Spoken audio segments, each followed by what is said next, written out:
Here we are. We're on the sofa, and we're in our PJs, so it must be that time for another chapter of Matilda. So, let us find where we were last time. Let us turn the book the right side up, and then find where we were last time. Right. Let's see. Well, that's right. We met some new characters last time. That's right. Oh, that's right. So Matilda started going to school, and she met Miss Honey and Miss Trunchbull. And Miss Honey was her teacher, who was very nice, and Miss Trunchbull was the principal, I think, and she was not very nice. And that was chapter 7. So,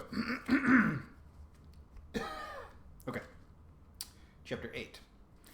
It's just called The Trunchbull. In the interval, Miss Honey left the classroom and headed straight for the headmistress's study. She felt wildly excited. She had just met a girl who possessed, or so it seemed to her, quite extraordinary qualities of brilliance.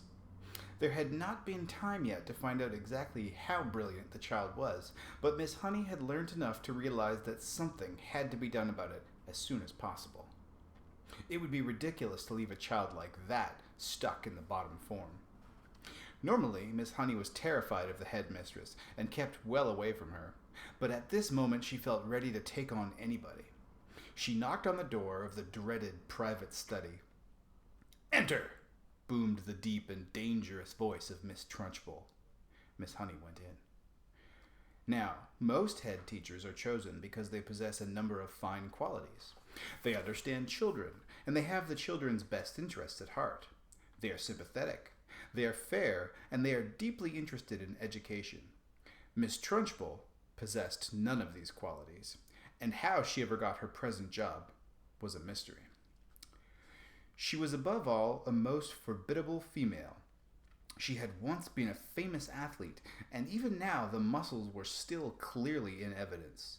You could see them in the bull neck, in the big shoulders and thick arms, in the sinewy wrists and the powerful legs. Looking at her, you got the feeling that this was someone who could bend iron bars and tear telephone directories in half. Her face, I'm afraid, was neither a thing of beauty nor a joy forever. She had an obstinate chin, a cruel mouth, and small, arrogant eyes. And as for her clothes, they were, to say the least, extremely odd. She always had on a brown cotton smock, which was pinched in around the waist, and a wide leather belt. The belt was fastened in front with an enormous silver buckle. The massive thighs which emerged from out of the smock were encased in a pair of extraordinary breeches, bottle green in color and made of coarse twill. These breeches reached to just below the knees, and from there on down she sported green stockings with turn-up tops, which displayed her calf muscles to perfection. On her feet she wore flat-heeled brown brogues with leather flaps.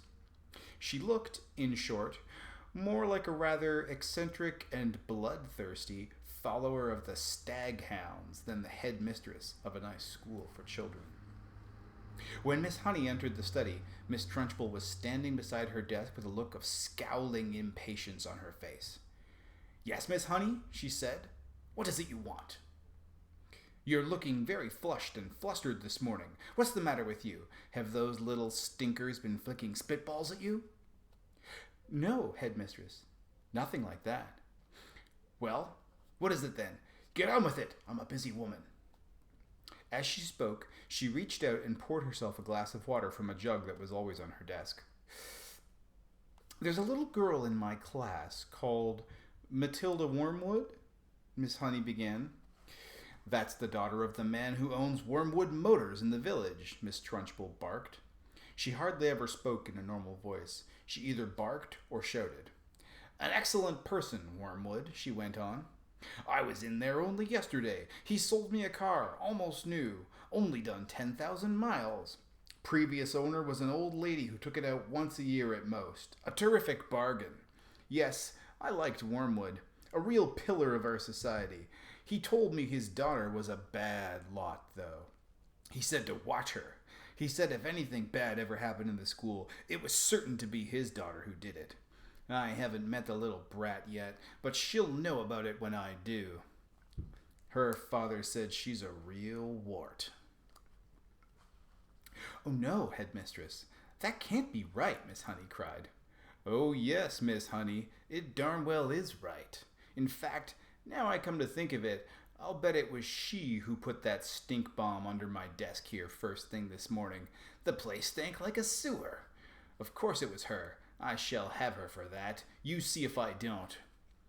What's she look like? Nasty little worm, I'll be bound. I have discovered, Miss Honey, during my long career as a teacher, that a bad girl is a far more dangerous creature than a bad boy. What's more, they're much harder to squash. Squashing a bad girl is like trying to squash a blue bottle. You bang down on it and the darn thing isn't there. Nasty, dirty things little girls are.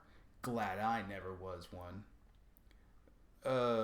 But you must have been a little girl once, headmistress. Surely you were. Not for long, anyways, Miss Trunchbull barked, grinning. I became a woman very quickly. She's completely off her rocker, Miss Honey told herself. She's barmy as a bedbug. Miss Honey stood resolutely before the headmistress. For once, she was not going to be browbeaten. I must tell you, headmistress, she said, that you are completely mistaken. About Matilda putting a stink bomb under your desk. I am never mistaken, Miss Honey.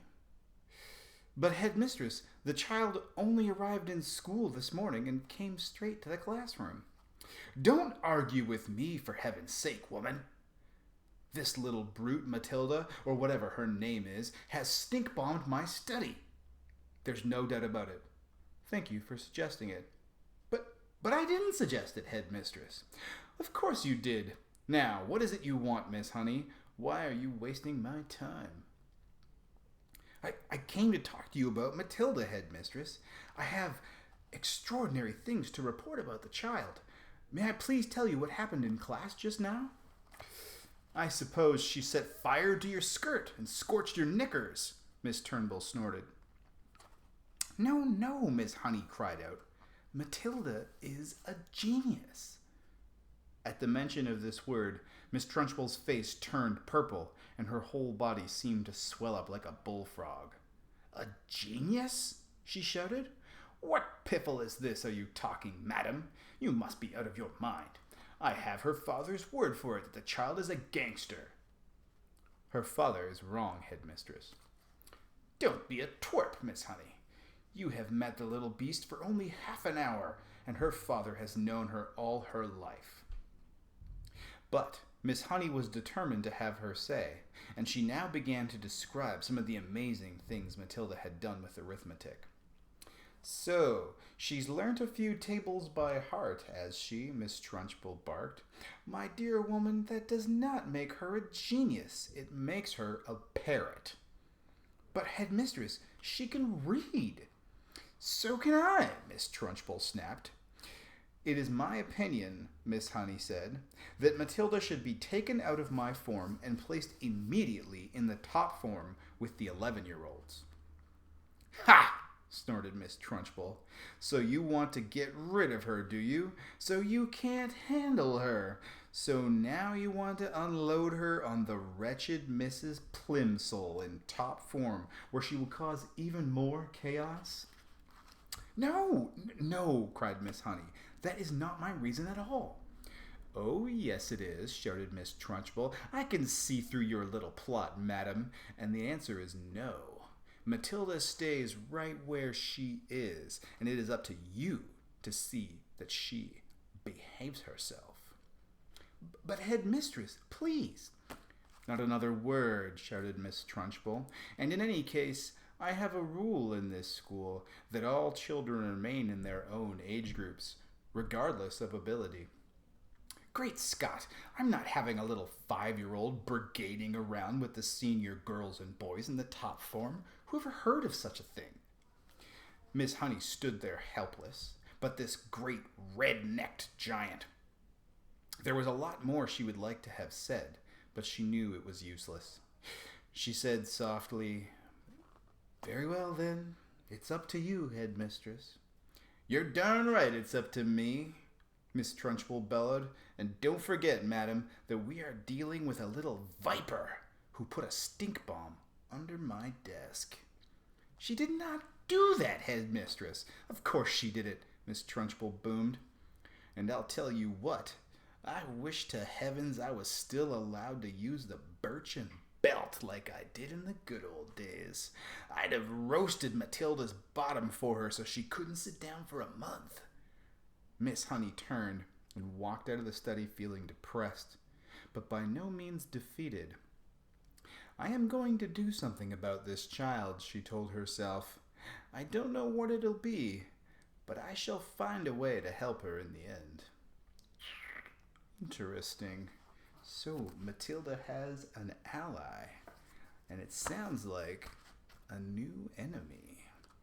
Interesting.